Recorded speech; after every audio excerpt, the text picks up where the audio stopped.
mais uma edição do Pod Bancário, o podcast do Sindicato dos Bancários da Bahia, hoje pela segunda vez em edição internacional. Agora com o embaixador de Cuba no Brasil, Vítor Manuel Cairo Palomo. Eu acho que eu falei certo, né, embaixador? Muito certo. Obrigado. Vamos conversar com ele e agora nesta edição com a participação da colega Juliana Ambrosi. Embaixador, vou começar fazendo uma pergunta. Cuba vive realmente uma situação tão vexatória quanto pinta a mídia burguesa, a mídia corporativa, como se chama no Brasil? Qual é a situação hoje mesmo de Cuba? Muito obrigado por a oportunidade de falar aqui no Pod Bancário, aqui em Bahia. A situação de Cuba hoje é muito complexa. E é muito complexa porque Cuba fica baixo uma guerra multidimensional por Estados Unidos. Isso significa que é uma guerra em ordem econômico, comercial, financeiro, energético e ao mesmo tempo temos uma ameaça de guerra. Todos os dias, todas as semanas, o presidente dos Estados Unidos e secretário de Estado dos Estados Unidos ameaçam que vão atacar militarmente a Cuba. A situação de Cuba hoje é uma situação de crise humanitária. Nos falta medicamentos, remédios, nos falta energia, as pessoas sofrem apagões mais de 18 horas, 20 horas diárias. Isso afeta todo o processo de desenvolvimento da nossa população. O bloqueio é o principal obstáculo ao desenvolvimento da população cubana. E o mais ruim é que não é um sofrimento provocado pelas políticas do nosso governo. É uma situação humanitária criada por a obsessão de Marco Rubio e do presidente Donald Trump de atacar, de apoderar-se, de eliminar a dignidade do povo cubano. Isso é condenável, é ruim, é criminoso, é genocida. Eu sempre digo que quando um médico está em um hospital em Cuba e tem que escolher se lhe dá um remédio a um doente ou a outro, é um genocídio. E quando você tem 18 horas sem corrente, sem energia, e não tem para proteger alimentos, para conservar os produtos para as crianças, é um genocídio. Quando Cuba tem enfermos de câncer, doentes de câncer, que são crianças, que não podem receber os medicamentos, que não têm a capacidade para receber, ou uma operação quirúrgica, porque não tem eletricidade no hospital, é um genocídio. Então a situação de Cuba hoje, real, é essa. Eu he visto a prensa hegemônica brasileira e de outras partes do mundo repetir: Cuba vive uma crise humanitária. Cuba é um país acabado. O sistema cubano está roto. Mas não dizem por quê. Não dizem por quê. Não falam de quais são as razões que estão afetando a população cubana. E essa dura realidade é a que estamos morando, é a que estamos vivendo, é a que está o povo lutando constantemente, enfrentando essa realidade dura, mas convencido de que é um ataque mais dos Estados Unidos, do governo dos Estados Unidos. Então, eu gostaria de saber de vocês de que forma a comunidade internacional pode contribuir com o fim desse bloqueio imposto pelos Estados Unidos. Todos os anos, a Assembleia Geral das Nações Unidas vota uma resolução que se titula Fim do Embargo a Cuba. Necessidade de poner fim ao embargo a Cuba, de bloqueio a Cuba. E essa resolução é apoiada por a imensa maioria dos estados do mundo. Só um grupo de países pressionados por Estados Unidos ou se abstêm ou votam em contra dessa resolução. E frequentemente essa resolução tem a oposição de Estados Unidos e Israel, solo desses dois países. Então, a situação é que a comunidade internacional, em sua maioria, países rejeitam essa política genocida contra o povo cubano. A comunidade internacional hoje trabalha fortemente para apoiar a Cuba, sobretudo países onde há maior afinidade ideológica, política e solidariedade com o nosso país. Eu não quero falar de outros países, mas Brasil, por exemplo, tem uma posição clara. O governo do presidente Lula tem uma posição clara contra o bloqueio. Ele ha ficado uma liderança internacional em contra dessa política que afeta a população de maneira coletiva. Brasil tem muita mais capacidade para apoiar a Cuba. E tem muita mais capacidade porque o Brasil é um país grande, é um país influente e é um país que, se mobiliza, tem capacidade de liderar iniciativas internacionais de apoio ao nosso país. E isso é o que estamos falando com o Brasil. Ao mesmo tempo, quero agradecer, eu estou em sindicatos bancários, e os sindicatos bancários é um dos sindicatos, junto a outros sindicatos e confederações do Brasil, de trabalhadores, que han tenido uma posição de apoio permanente a Cuba. Temos uma campanha de recaudação de fundos para painéis solares. Você tem uma campanha de recaudação de fundos para medicamentos, para remédios, alimentos, para serem enviados a Cuba. O movimento Solidariedade de Brasil com Cuba, que é muito grande, muito ativo, tem muito apoio a Cuba e viajam a Cuba e levam caravanas e levam medicamentos, remédios e han apoiado em esta batalha. Para Cuba, o mais importante hoje é painéis solares para estabilidade energética, remédios e medicamentos para nossos enfermos doentes e para o tema da produção de alimentos. Cuba precisa de alimentos, mas nossa principal necessidade é ter insumos e criar capacidade para produzir alimentos em uma situação que é muito degradante para a nossa economia, mas o problema energético é um problema que afeta toda a capacidade de generação industrial e produtiva de nosso país. Esse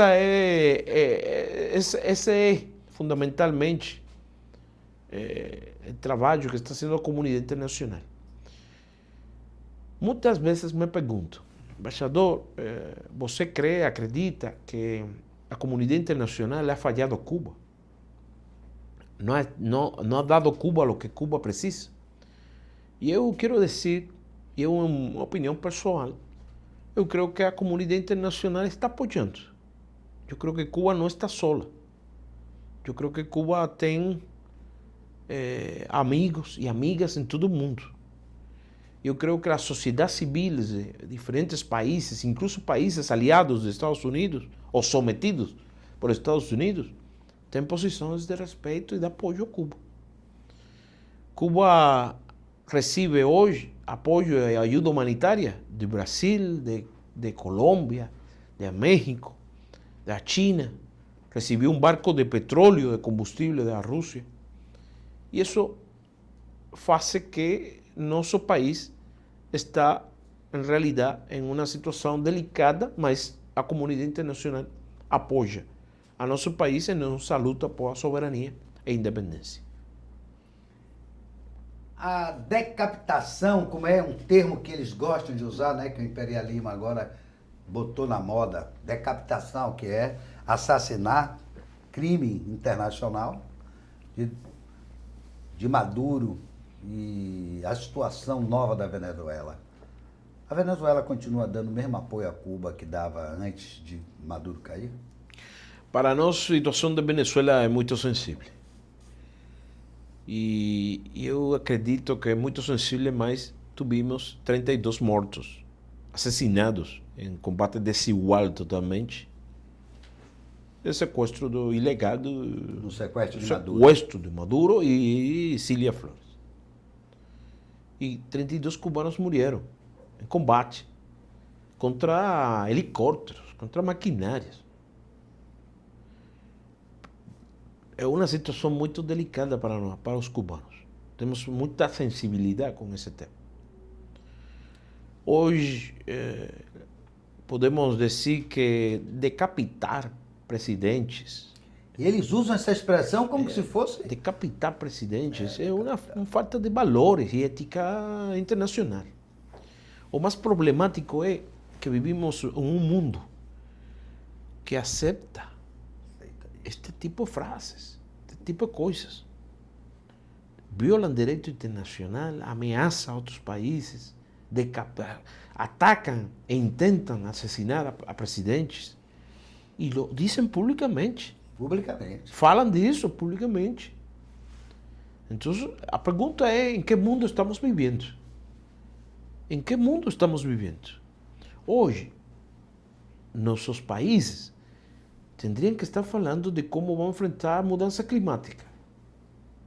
Hoje, nossos países teriam que estar falando de como vamos a eliminar a fome. Hoje, nossos países deveriam estar pensando em como enfrentar enfermidades como a Covid, pandemias, para juntos salvar o mundo. E não é esse tema, foco de conversação internacional. Hoje, todos os países estão pensando como ter armas para dissuadir um ataque de imperialismo norte-americano. Quando vamos falar da luta obrera? Quando vamos falar da luta de classes? Estamos falando de guerras, de armas nucleares, de ter suficiente capacidade militar para dissuadir a uma agressão de um imperialismo. E esse mundo está focalizado nisso. Então, nossos países estão falando de o que não tem que falar. E por quê? Porque os Estados Unidos han posto a agenda de agredir aos países, ao resto do mundo. Estados Unidos executa a pessoas em embarcações, em navios, aparentemente vinculados ao tráfico de drogas, sem cumprir o devido processo. Não é possível saber se é um ataque a um pescador ou a um narcotraficante. Mas matam no caminho, abertamente, não é processo judicial, não é nada. Então, a situação é que temos que cambiar, que temos que trocar os discursos, temos que trocar a realidade, e só os povos, só a luta dos povos é capaz de deter o imperialismo americano. Não é possível continuar com um mundo onde uma pessoa se levante e, como disse Lula, um imperador do mundo, se levanta e diz: vou atacar a Cuba, vou atacar Panamá, vou atacar a Groenlândia. Vou tomar a Groenlândia. Né? De que estamos falando? De que estamos falando? Qual é o papel da integração latino-americana diante das atuais disputas geopolíticas mundiais, em especial referente aos ataques vindo dos Estados Unidos? O papel da política geopolítica latino-americana. Primeiro temos que hacer un diagnóstico de qué pasa en América, qué está aconteciendo en América Latina. En primer lugar, Estados Unidos, en su última estrategia de segurança nacional, diz que a China é o seu principal adversário. Estados Unidos diz que a América Latina e o Caribe são de sua influência, só de sua influência. E que não vai permitir uma maior presença de factores ou atores extrarregionais na região. Esse documento diz, además, que o Colorado Roosevelt se volta atrás e Trump impõe seus princípios ao Colorado Roosevelt, que significa que a América Latina e o Caribe é de Estados Unidos. Em esse diagnóstico, temos uma presença muito mais forte de governos de direita extrema na região. temos eleições que são roubadas por Estados Unidos ou influenciadas por Estados Unidos. Temos governos que são capazes de entregar o país a Estados Unidos com seus recursos minerais. Temos governos que se sumam à pressão de Estados Unidos contra os países que não aceitam a liderança ou o sistema que impõe Estados Unidos. Portanto, a situação na América Latina é muito complexa. Já o secretário de Estado dos Estados Unidos disse que Cuba, Nicarágua, Venezuela ainda, Brasil, são países que não são amistosos com os Estados Unidos. E por quê? Porque nós somos um país, México, porque nós somos países que nos sumamos ou que nos doblegamos ao Império Norte-Americano. E essa é uma realidade. Temos uma América Latina e o Caribe muito dividida, flaca, ante as pressões dos Estados Unidos. Eu acredito que não são tempos de imperialismo americano dizer aos povos da América Latina e o Caribe quem tem que ter relações com quem.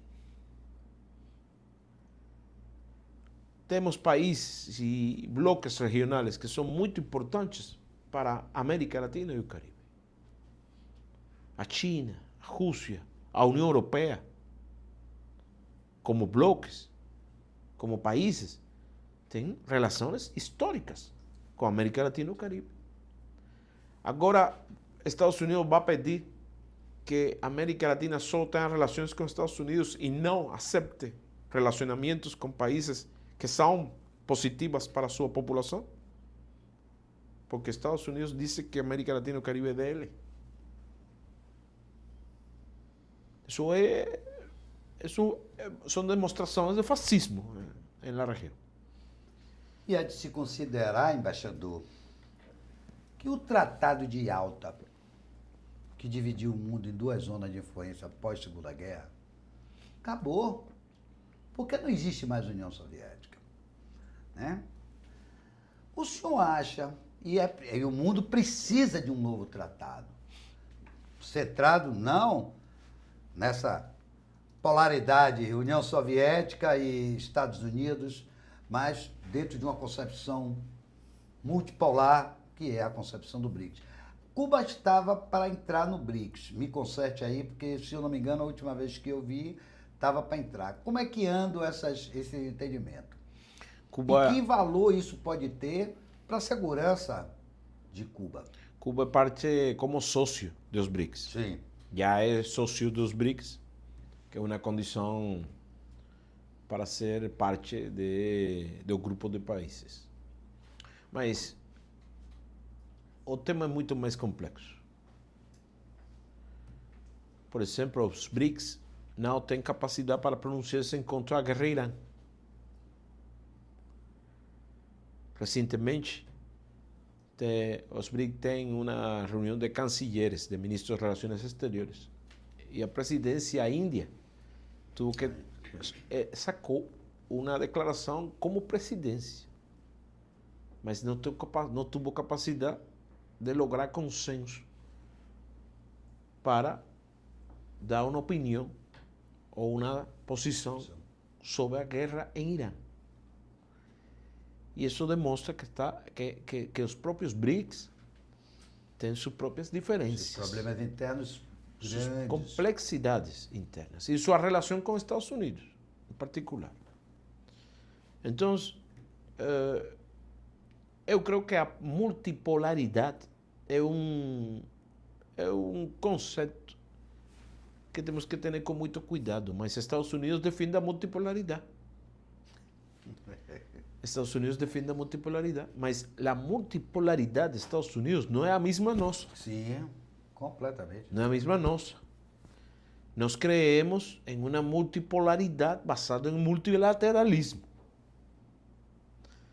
Estados Unidos cree en la multipolaridad, onde América Latina o Caribe é de Estados Unidos. E o mundo é multipolar porque há potências que têm zonas de influências. E América Latina e o Caribe são a influência dele. E esse é um conceito muito complexo, mas reconheceria que Estados Unidos é dono do Ocidente. É dono do Ocidente. E na multipolaridade, Estados Unidos e Israel têm um papel em Médio Oriente. Então, a situação de multipolaridade temos que revisá-la com muito cuidado. É a multipolaridade do sul global. Defendemos a multipolaridade do sul global. Não a multipolaridade dos Estados Unidos com seus conceitos e sua renúncia, rejeita constantemente a multilateralismo. Também temos que ter em conta, em este debate de ideias, como dizia Fidel, que o pretexto à Guerra Fria acabou. Mas a Guerra Fria se mantém. Fica. Ainda fica. Porque a Guerra Fria, um componente dela, era a produção de armamentos. Eu produzo armamentos para defender minha outra parte. Mas agora, quem é o rival? E eles estão fabricando guerras para vender armamentos. Para a indústria armamentística tenha dinheiro. Esteja fazendo dinheiro com isso. Então, a Guerra Fria foi um pretexto. E agora, qual é o pretexto? Narcoterrorismo, luta contra o terrorismo, contra o narcotráfico, contra a democracia, por la democracia, por direitos humanos. Não importa a Estados Unidos a democracia.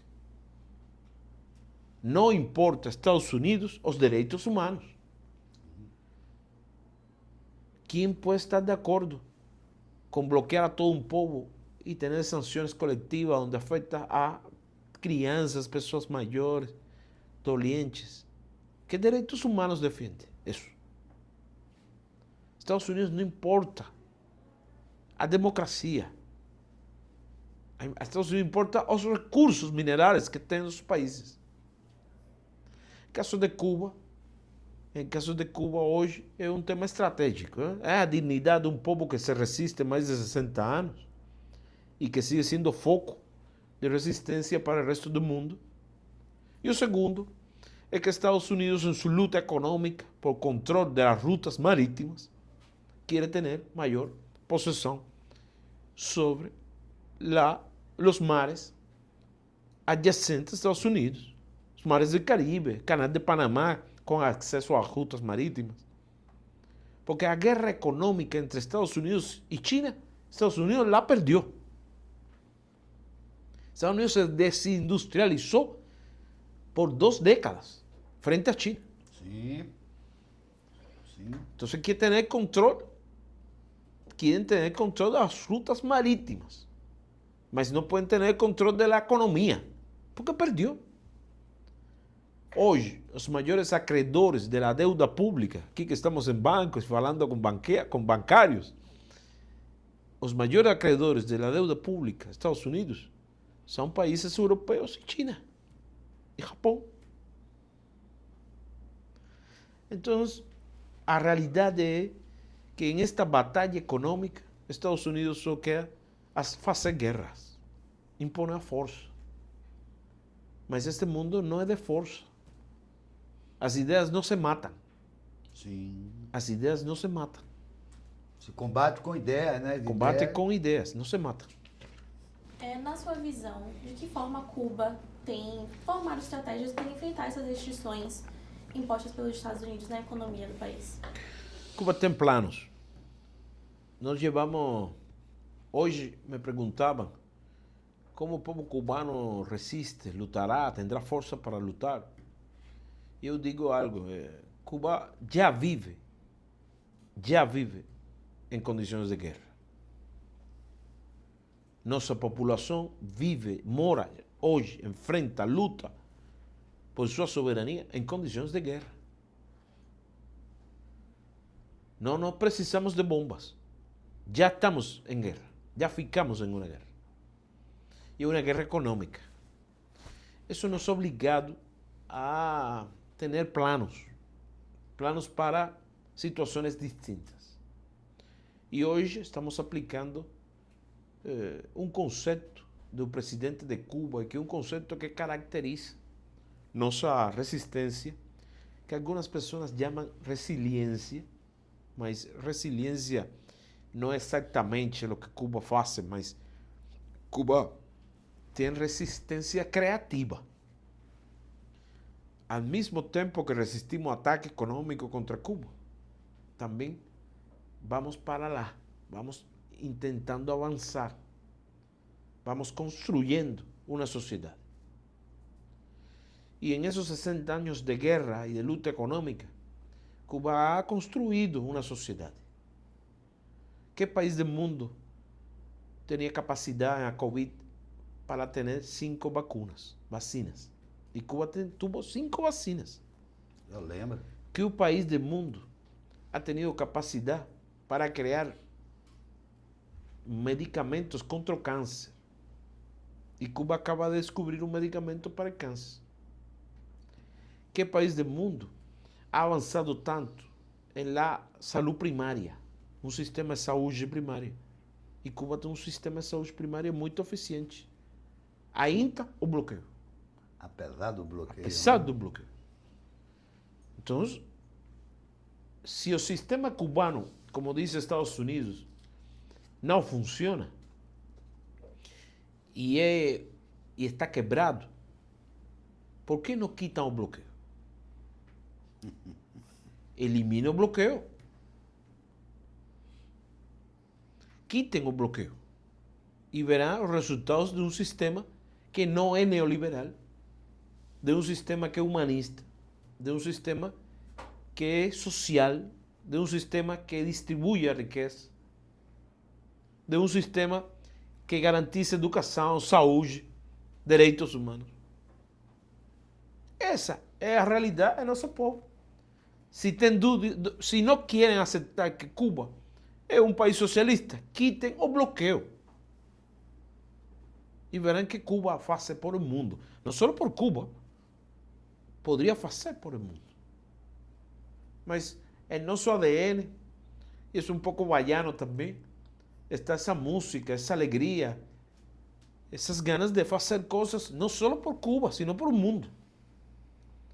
Os médicos cubanos que estiveram aqui em Brasília, em Brasil, com um programa Mais Médico, muitos deles aqui em Bahia. A pergunta, são médicos que vieram fazer o que médico brasileiro não quer fazer. Então, Cuba não é um patrimônio dos cubanos. Patrimônio Dos cubanos. do povo mundial. Cuba é um patrimônio da humanidade. Global da humanidade. Cuba é um patrimônio da humanidade. A Cuba tem que salvá-la. Não queremos donações de alimentos. Nós queremos que nos permitam fazer nossos próprios alimentos. Não queremos donações de combustível. Queremos comprar nosso combustível. Cuba não quer que lhe regalem dinheiro. Cuba quer fazer seus próprios recursos e bem-estar e dinheiro. Mas o bloqueio não permite isso.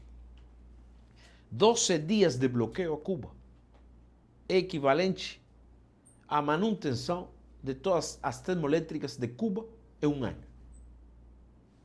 12 dias. 12 dias de bloqueio a Cuba. Há um ano.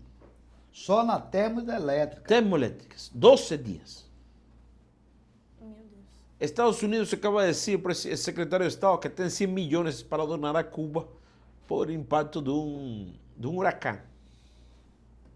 Eu não sei se em português é huracão, não? Huracão. 100 milhões é o custo do bloqueio em 5 dias. Se Estados Unidos quer apoiar a Cuba, quita o bloqueio. 5 dias de bloqueio são 100 milhões. Embaixador, hoje de manhã eu estava pensando, né, que a gente que é ativista, militante, e pensando, lendo sobre o acordo lá no Irã, me corrija aí, com a sua experiência, com o seu conhecimento, eu digo, rapaz, isso aí vai agravar ainda mais nosso problema com os Estados Unidos aqui. Porque provavelmente as elites dele disseram, essa guerra longe, a gente não está ganhando, nos criando vários problemas econômicos. É melhor a gente, para manter o império, segurar primeiro aqui que está pertinho de nós, a América Latina. Pensei certo? Pensando assim, eu acho que vai agravar a gente, eles lá tomando os bombardeios dele lá dos drones iranianos. O real é que Estados Unidos ha convertido o mundo em um lugar de insegurança. Ha convertido o mundo em um lugar de insegurança. Temos medo, temos dúvida, temos capacidade de trabalhar juntos, de lutar juntos. Como povo, digo, não? Como povo, estou falando, os cubanos. Mas, ao mesmo tempo, você diz, está atacando o Irã, está atacando o Brasil, está atacando Cuba, está atacando a Groenlândia, está atacando a Panamá. E genera um estado de opinião em que todo mundo diz, está concentrado lá, menos mal, todo mundo pedindo que não se concentre em nossos problemas. Mas isso tem que trocar. Só o mundo junto, só os países juntos, só os povos juntos, só o povo dos Estados Unidos é capaz de frenar um louco maluco como este. Porque genera uma crise tras outra. Terminou em Irã, agora vai para Cuba. Exatamente. Isso aí que tá. Terminou em Irã, agora vai para Cuba. E termina em Cuba, ou não pode com Cuba, e vai para Brasil. Exatamente. É isso mesmo. A situação é tão delicada e tão complexa que devemos trocar nossa atitude contra Estados Unidos. Temos que ser mais fortes, juntos. Não se trata de Cuba, não se trata de um país, do outro. Vá a por todos. Vá a por mundo. Porque entende que ele é Deus. Está sacando figurinhas como se fuera Deus. Você lo ha visto en redes sociales. A cara de Trump como se fuera Deus, como se fuera Jesucristo. A situação é muito delicada. Muito, muito delicada. E isso tem que cambiar, tem que trocar, temos que estar juntos. Temos que trabalhar juntos. Os povos do mundo têm que trabalhar juntos em defesa da paz e contra a agressividade do imperialismo aqui. Então, eu achei muito interessante quando você falou sobre essas conquistas de Cuba. E isso me levou a refletir muito sobre como a mídia constrói na gente esse imaginário a respeito de determinada situação, né? E da mesma forma que aconteceu após o sequestro, que muitos canais de mídia estavam divulgando naquele momento e depois pararam de divulgar ou começaram a divulgar muito menos sobre o que aconteceu ou como ficou a situação de Cuba após esse sequestro e após toda a guerra que aconteceu, a batalha que aconteceu em Cuba.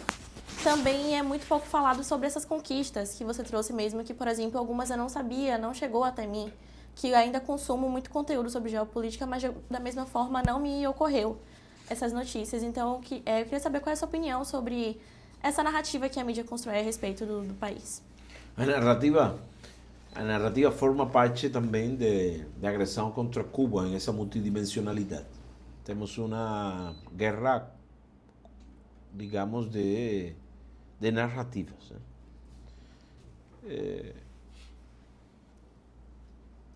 Se um cubano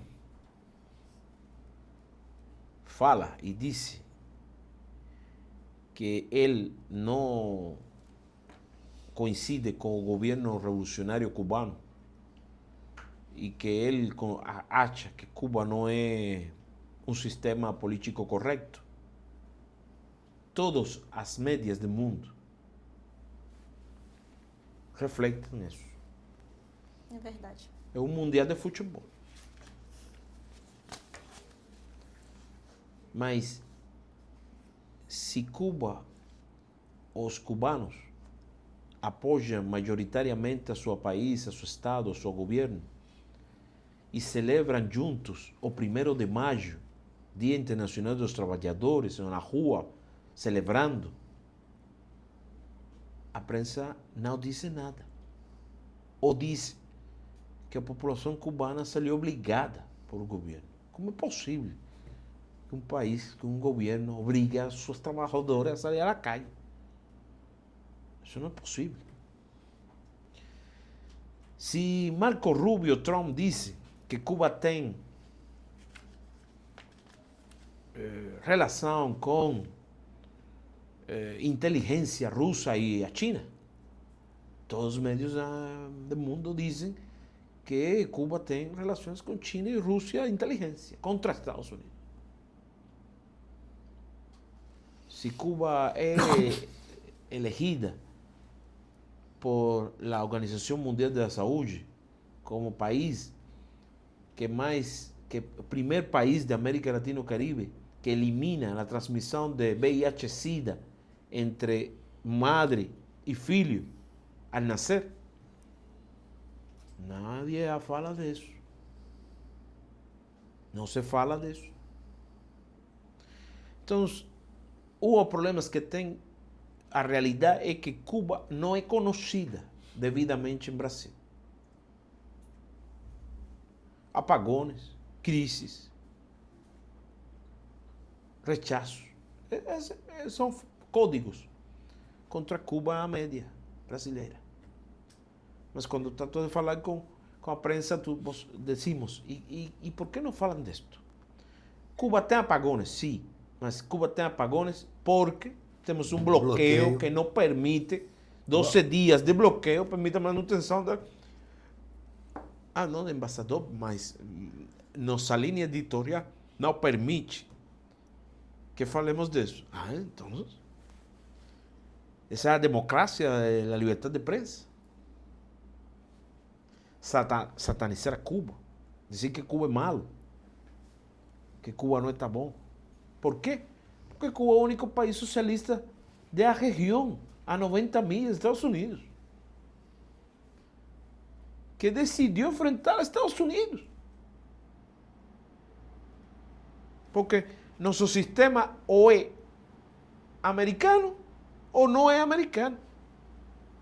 O nosso debate, que não é o mesmo debate de vocês, nosso debate é anexionismo ou independentismo. Ou nós vamos aos Estados Unidos ou somos independentes e soberanos. Essa é a realidade. E é acaso os Estados Unidos quem vai abortar benefício para a nossa população? Não é. Que país do mundo que Estados Unidos ha atacado militarmente ha resolto os problemas? Atacou o Iraque e destruiu o Iraque. Atacou o Afeganistão e destruiu o Afeganistão. Onde quiera Estados Unidos ataca, Estados Unidos destrui. É a realidade. O socialismo não funciona e o capitalismo em Haiti funciona.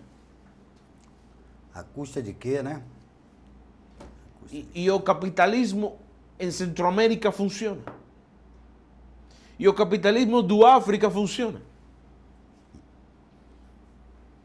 Então, por que não falam de socialismo chino? Por que não falam de socialismo em Vietnã? Cuba tem que cambiar, dizem eles. Cuba tem que trocar, Cuba tem que parecer-se China e Vietnã. Nós queremos fazer coisas. Nós queremos atualizar nosso modelo econômico, mas sem bloqueio, mas sem pressões dos Estados Unidos, mas sem ingerência nos assuntos internos dos Estados Unidos. Nosso processo constitucional não se cambia. É uma decisão histórica. Temos muitas situações que prestar foco, que focalizar e que trabalhar com a prensa e com o sindicato.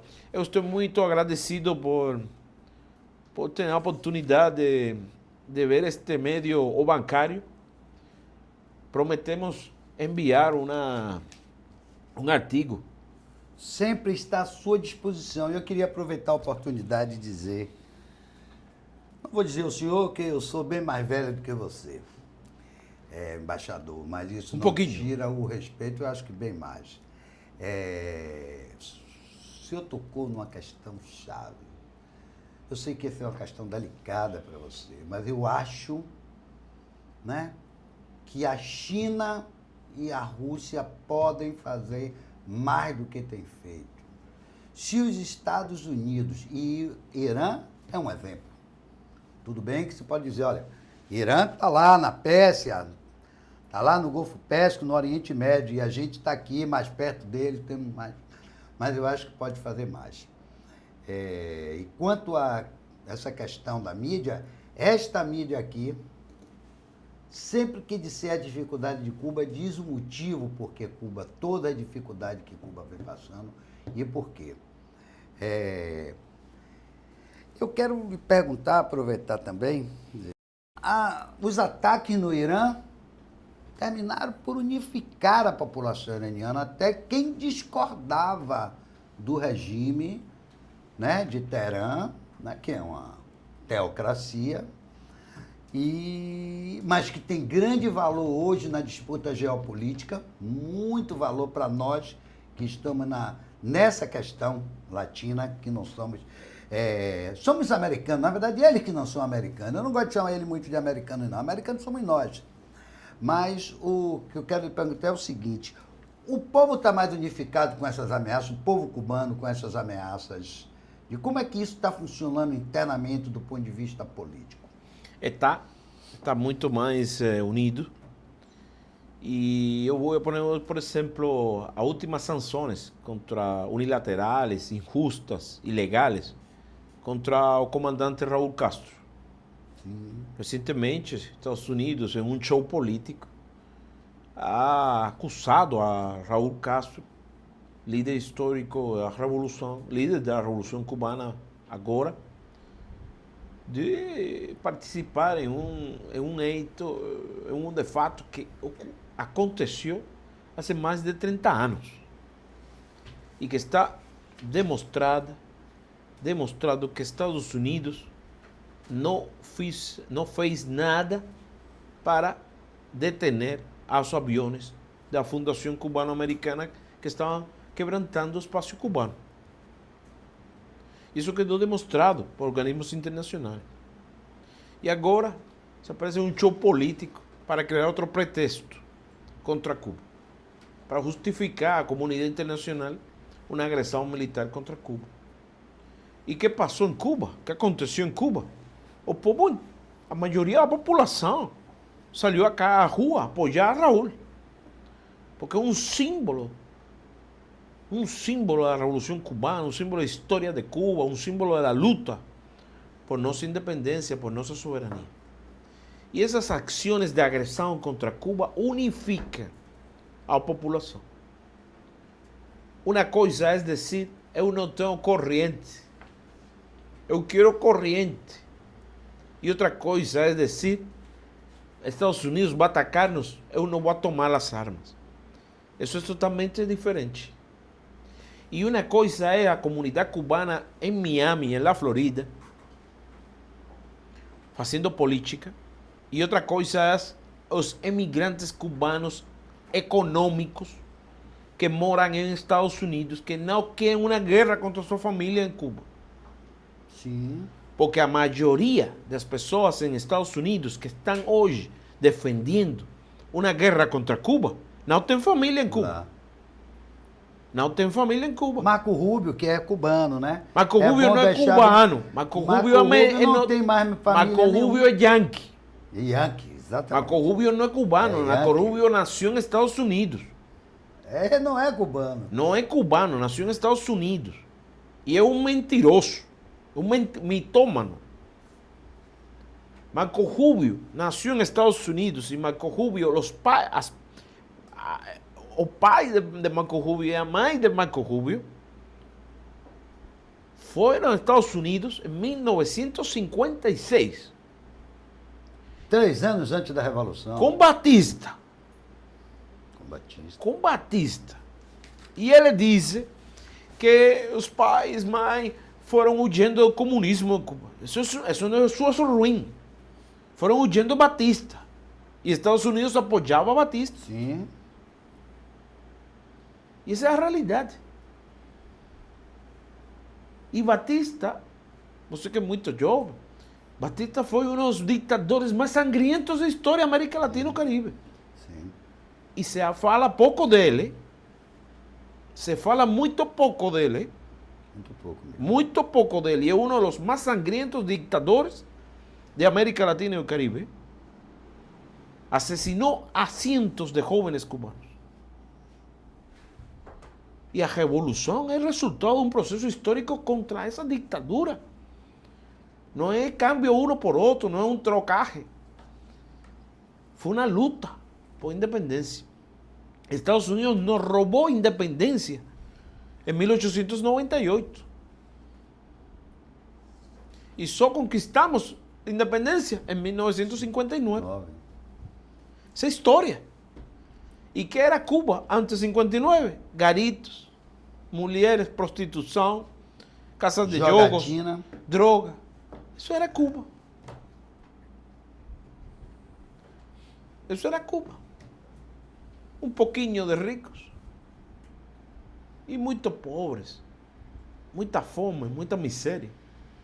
É por isso que a revolução triunfa e tem o apoio da maioria da população cubana. Alguma perspectiva dessa questão do bloqueio, sobre essa questão humanitária, essa tragédia humanitária que os Estados Unidos impõem a Cuba ser discutido, ser apresentado, ser pelo menos colocado, forçado na pátria? Lula vai estar lá. Não tenho informação dessa reunião. O presidente Lula foi invitado, entendo eu, ele não é parte dessa reunião. Mas todos sabemos que o presidente Lula falou com Donald Trump em Estados Unidos sobre Cuba. E que o presidente Trump lhe disse, eu não vou atacar militarmente a Cuba.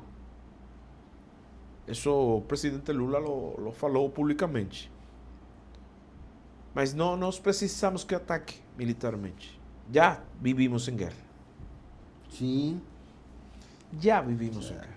independentemente de ataque militar. Independentemente de ataque ou não, já Cuba vive baixo condições de guerra. E isso tem que parar, porque é um genocídio o que está acontecendo com o nosso país. Um genocídio. Sem bombas, lentamente. É uma Palestina é o Caribe. Sim. Palestina é o Caribe. Sem o bombardeio. Sem O bombas. bombardeio. Sem bombas. É só para registrar, viu? Em 93, Cuba estava enfrentando uma certa dificuldade, porque tinha caído, né, o muro, acabou a União Soviética e aconteceu a Cumbre, que é a conferência dos países ibero-americanos, ou Ibero, algumas pessoas pronunciam Ibero, outras Ibero-Americana. E aqui foi um dos quartéis de Cuba. Aqui, o Sindicato dos Bancários, saímos na rua para bater em contra. Para bater mesmo. Porque tem certos momentos que às vezes a gente tem que, né? Existe um ditado muito antigo alemão que diz: o que não vai com beijo vai com dentada. E eu tenho uma honra de ter participado deste momento. Foi um momento, inclusive, que convivi com muitas figuras de Cuba que chegaram antes, que vieram para preparar.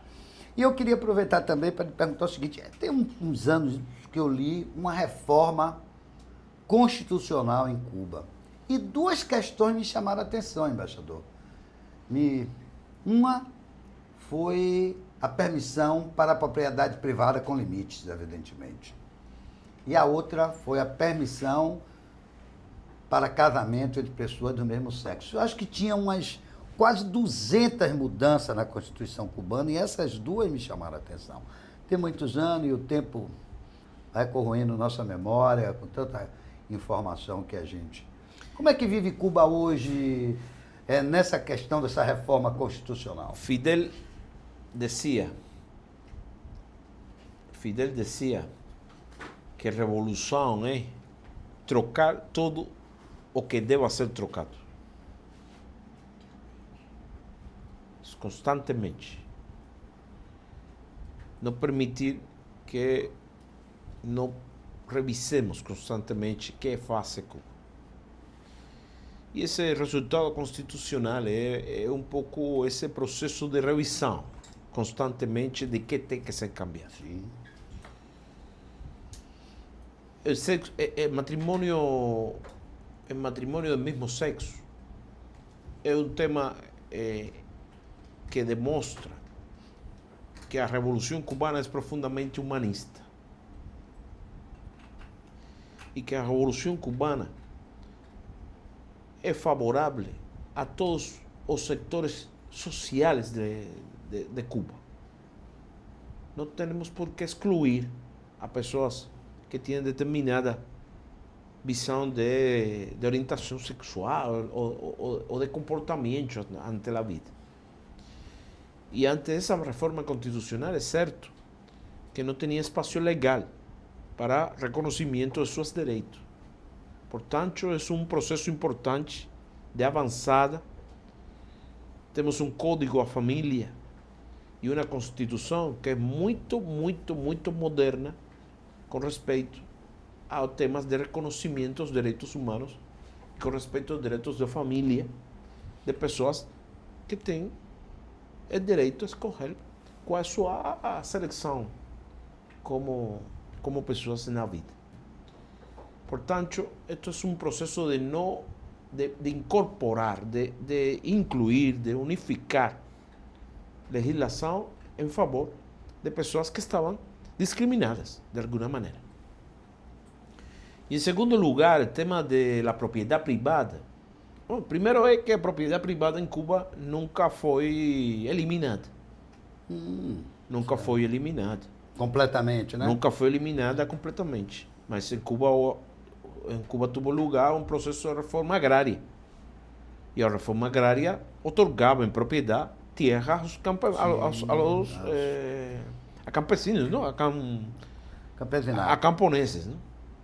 A camponeses. E esses camponeses tinham quantidades de terra determinadas. O sea, a propriedade privada não é não foi eliminada da Revolução Cubana. Cuba ha venido actualizando também seu sistema econômico. E depois de estudar várias, digamos, cenários de países, tanto socialistas como de outros sistemas, hemos chegado à conclusão de que o setor privado também pode construir e apoiar a construção do socialismo. Sim, sim, embaixador. Não é excluyente. Portanto, essa Constituição é resultado do estudo, da prática de diversos sistemas econômicos no mundo, tanto de países de primeiro mundo como países do sul global, que nos permitem chegar à conclusão de que se pode fazer o socialismo com a participação de empresas privadas. Isso não vai em contra da revolução. Nós temos que encontrar um sistema que permita que essa empresa privada contribua ao desenvolvimento da sociedade socialista. Esse é o caminho que estamos trabalhando. Mas China, Vietnã, são sistemas que han encontrado essa parceria e que não é uma contradição contra o sistema. E nós estamos trabalhando em isso, creemos em isso. Creemos na capacidade que tem. Hoje, Cuba tem muitas companhias, empresas privadas que estão trabalhando de forma eficiente para apoiar o sistema socialista e que estão apoiando a distribuição da riqueza, tanto em campo como na cidade, tanto nos serviços como na produção de alimentos, produção de serviços. É por isso que nossa Constituição, o último processo legislativo, tuvo essa modificação para consolidar esse sistema econômico e social de nosso país. Até uma semana, o presidente de Cuba, Miguel Díaz-Canel Bermúdez, anunciou um novo processo de cambios se reduz a quantidade de ministérios, de organismos, de ministros de Cuba e se tomaram ou se propõem um grupo de medidas para fazer mais eficiente a economia cubana, com mistura, com trabalho conjunto entre empresas privadas e públicas e demais. Esse é o caminho que Cuba ha encontrado para avançar e para enfrentar também essa guerra agressiva, econômica e militar ou comunicacional que Estados Unidos faz contra Cuba, contra nós. Mas nós vamos a seguir constantemente trabalhando, atualizando, avançando em nossa capacidade de criar o que chamamos resistência criativa. Concluir, cara colega. Então, você mencionou que Cuba tem essa abordagem mais humanitária realmente na Constituição. Então, na sua opinião, assim, pessoal mesmo, como você acha que os outros países do mundo têm, o que você acha que os outros países do mundo têm a aprender com essa forma de Cuba de fazer política e de lidar com seus cidadãos? E de resistir, né? Bravamente. Não queremos Isso, dar com classes. certeza. Não queremos dar classes ao resto de países, não queremos dar conselhos, mas aqui o ponto é soberania. Se um país é soberano, um país tem capacidade para resistir. Se um país é digno, esse país tem capacidade para resistir. Se o país está construído com a participação popular, com democracia popular, participativa, então esse país tem capacidade para resistir, para avançar, para seguir adelante. Não temos fórmulas próprias. Cada país tem sua própria fórmula. O que funciona em Cuba é possível que não funcione quizá em Brasil. Sim. O que funciona em Brasil quizá não funcione em Cuba. Mas o que sim funciona é que um país tenha independência, soberania, dignidade e que o povo desse país participe ativamente na formulação e implementação de políticas. Porque isso é democracia. O outro é ir às eleições, votar, elegir. Que democracia, inclusive isso hoje cada vez mais fica evidente no Brasil com esse projeto do governo Lula de chamada democracia social. A democracia não pode se resumir ao voto livre, né? E é essa democracia popular, porque desmontar essa farsa de que Cuba não tem democracia. Embaixador, foi uma honra, inclusive, não só um orgulho para o Sindicato dos Bancários, para o Pod Bancário, uma honra para mim, que sou admirador de Cuba, que quando eu comecei a beber, eu nasci em 54, 59 vem a Revolução, mas quando eu comecei a me entender, eu já sabia porque tinha aquela bebida que virou moda na época, chamada Cuba Libre, quando o mundo todo sonhava, não vou dizer todo, que nada é 100%, mas uma grande parte do mundo sonhava com o socialismo, com a libertação, disso que hoje a gente enfrenta. E que a gente possa tomar de novo uma Cuba livre. Muito obrigado e seguimos com essa alegria lutando por essa Cuba livre. Muito obrigado.